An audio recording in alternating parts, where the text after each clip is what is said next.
Hey, making a video. Yeah, okay. Another test and such. I should have a better microphone now. Maybe. We'll find out, won't we? There should be less noises of different variety. So anyway, determinism a little bit, yeah.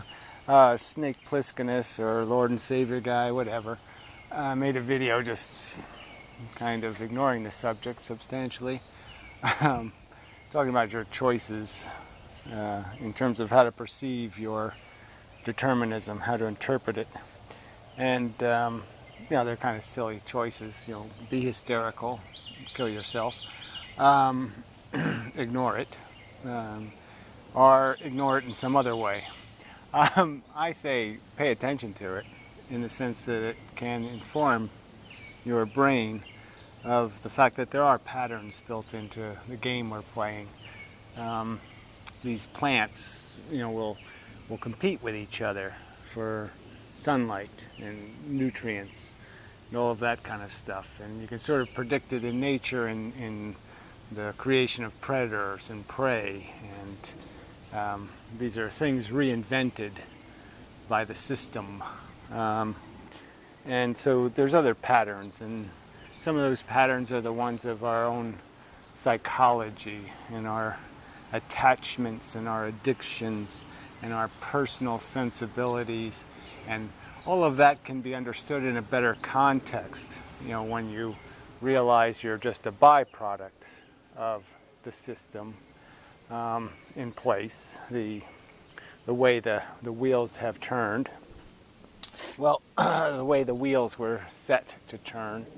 However, I don't think it's terribly important to never make a mistake in language in regarding how you describe the fact that it was all established a zillion years ago.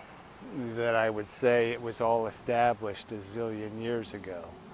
I don't I don't think a trespass against that truth is meaningful in most cases.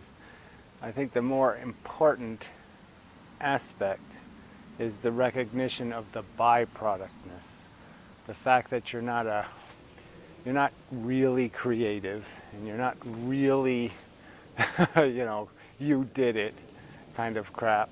Now your genetics did it, your circumstances did it, whether it's positive or negative, whatever you came out to be. However you maximized your footprint, your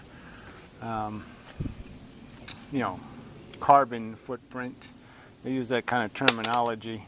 I've used the term harm footprint or blood footprint. Seems more obvious that would be the more relevant, the most direct footprint defined is that one. I would test this, see if I can point it at cat and then acquire the cat and then zoom towards the cat. That's deaf, of course, so he doesn't know he's being, it was his cue and he didn't hear it. Anyway, yeah, it's finally got sunny, almost, partly sunny today. But yeah, the weather is going to improve. It might even hit 80 degrees in a couple of days. So summer might actually get here before everything got whatever, trench rot or something. So, but everything's it's moving along nicely. I've been working on the backyard a little. It's getting less cluttery. There'll be a little swimming pool over there eventually. So if it ever gets warm enough to bother. Let's see how the summer goes. And I have my little workstation here. So I can do all kinds of interesting things. This old broken camera I'm going to break the lens out of. That kind of interesting thing. And such. So I got lots of interesting flowers. So anyway, but yeah, see this silly stuff that me and the flowers. That's just one of my things. That just makes me comfortable.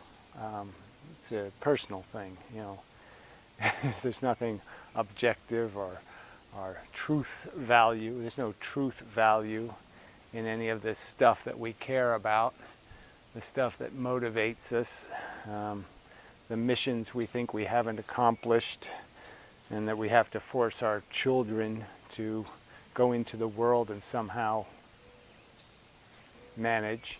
But I don't think, like I said, most people do it for that reason. They just do the cute puppy kind of thing or something, or some sort of ego thing, or prove you're a man by having a kid, or women prove they have a biological clock, whatever.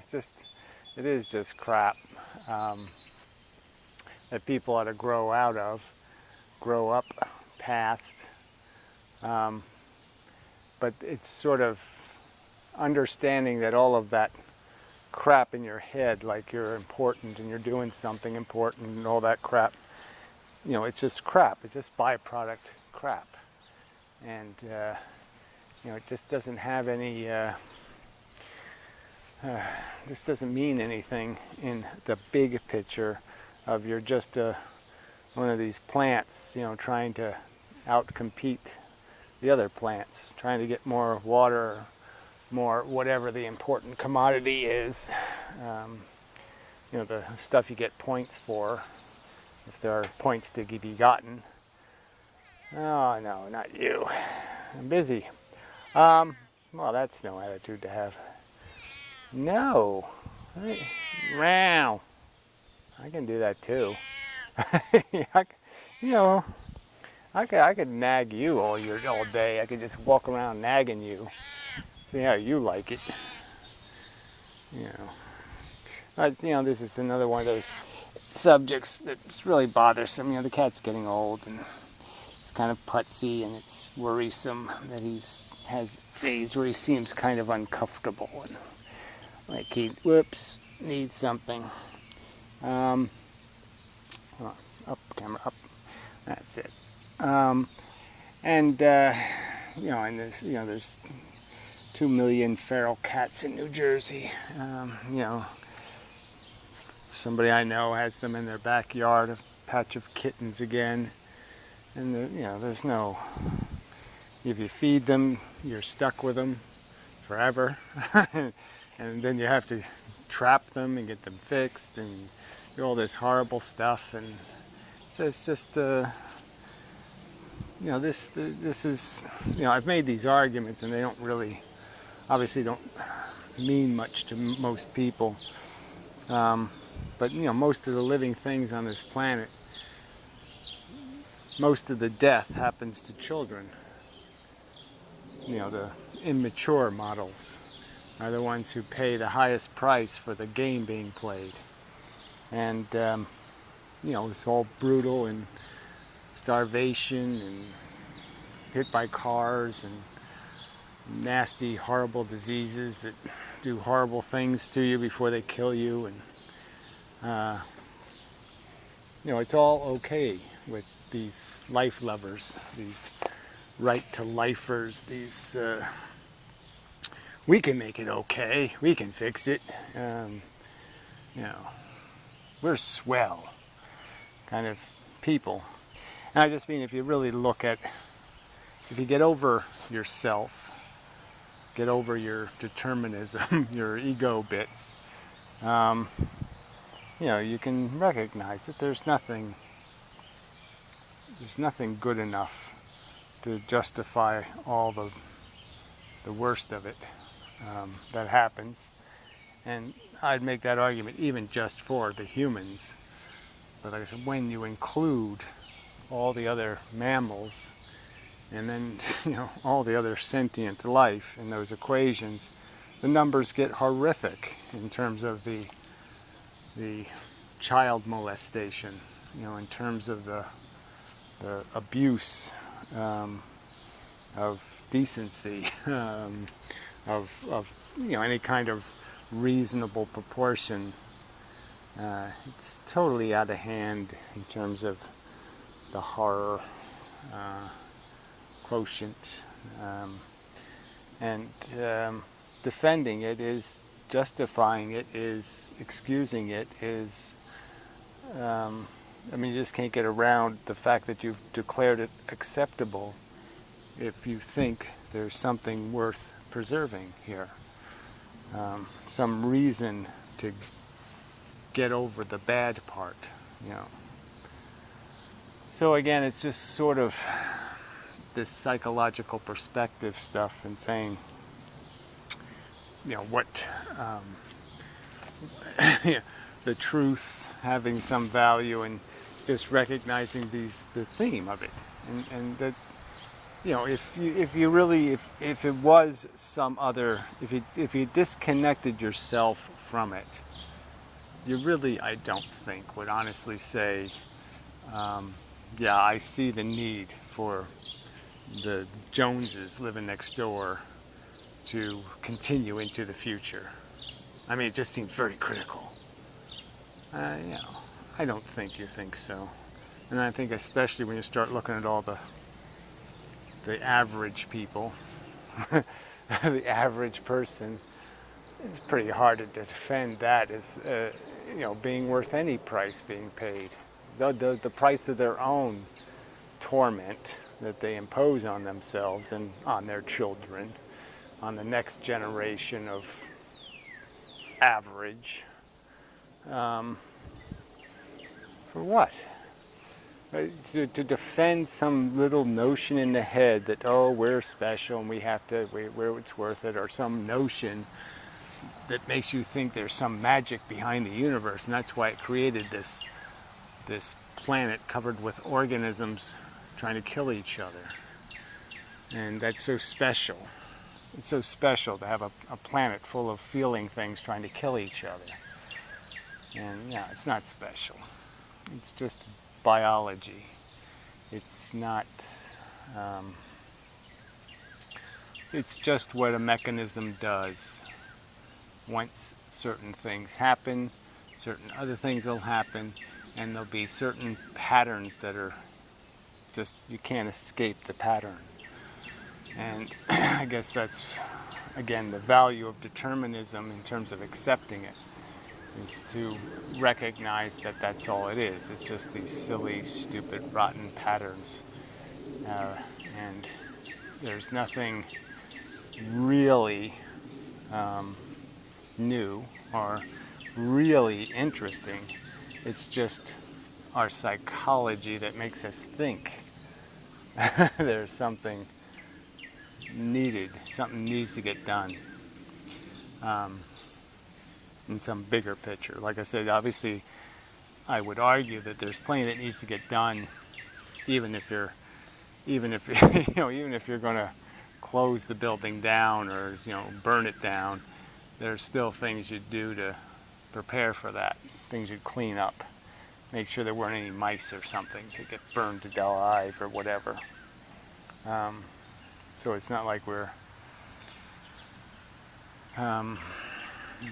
so you can, you know, but again, the argument is, again, it's always going to get converted into an argument that's a commentary on how you feel about yourself rather than a commentary on how you feel about perpetuating just a bunch of hamburgers chasing hamburgers, you know.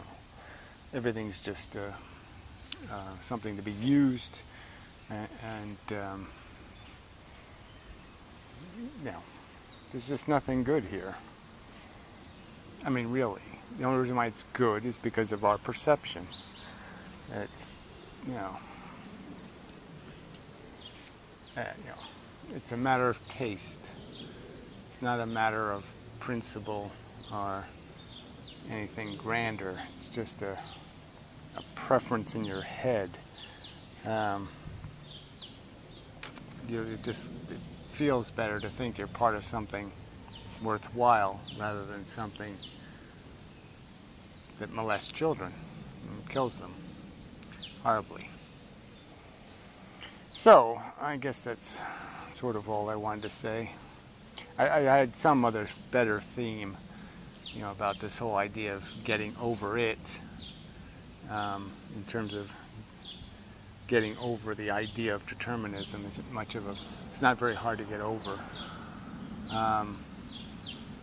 just doesn't mean anything in terms of the problems that you're fighting inside aren't problems of determinism. I mean, if you're somebody who believes in magic, or you're somebody who doesn't, that's all there really is. So if you're somebody who needs to believe in magic, then yeah, you have a problem, and you gotta get over that. Because you really don't have to write the torture stuff for your fantasy of, magical purposes and, hopes and something brilliant's going to happen or something.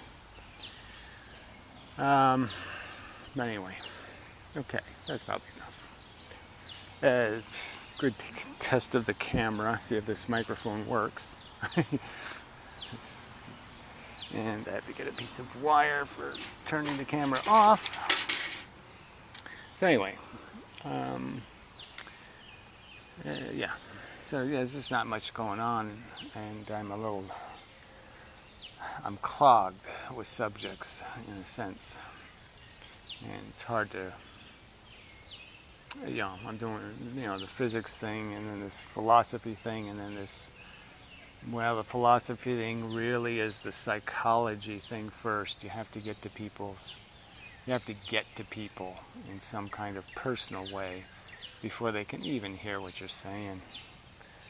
And the trolls kind of reveal that truth. So anyway, really quite lovely here. Yeah, I really can't complain about my good fortune in some respects.